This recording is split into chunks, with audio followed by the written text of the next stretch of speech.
Okay, so now that we have created a new database, let us now go ahead and create a table. For creating a table, you just need to mention the name of the table here and select the number of columns that you want in that table. So let me just give, say, user data as the name of the table, and I'll just keep two columns, one for the username and one for the password. So I'll click on go here, and now we need to mention the name of the columns, the type of data that the column can hold, and a few other things. So let us look at them one by one. So the very first thing which I need is a username, and the username will be a varchar, which basically means that it will contain characters as well as numbers, right? So I'll select that. And the second table that I want is a password column, and that again will be a varchar because the password can also contain both numbers and characters. Okay, so if you want to give any limitations to the length or values, you can do that here. And it is better to set the default as null, which means that if you haven't entered any username, the value will be null in the database.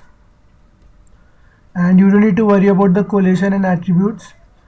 Another important thing that we need to look at here is the AI, which stands for auto increment, and that is given to columns which we need to increase in number every time we insert a new value, right? So since here we don't have anything like that, we don't need to worry about that. But if you have a serial number column or something, you should probably click on the auto increment here, so that every time you enter a new table value or a new data in the table, it will automatically increment the serial number, right? And the MIME type here works for images or any other things that you want. So you can select image, or if you are storing images in the database, you can select image/jpeg, or if you are storing a file or an application, you can select the respective format from here. So once you are done with all of that, you can just go ahead and click on save. Another thing which you can do here is the preview SQL, which basically gives you the SQL statement for this creation of the table, which is the create table and the name of the table and everything.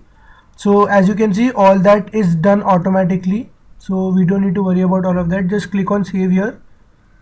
Okay, so it is asking us for a length now. So the username cannot exceed 20 characters, let us assume, and same for the password. You can set the maximum limit here, not the minimum limit. So let us click on save. So when you click on save, you get this table structure where you see the name of the columns and their type and everything, which we said just now. So yeah, that is how you create a table in PHP MyAdmin.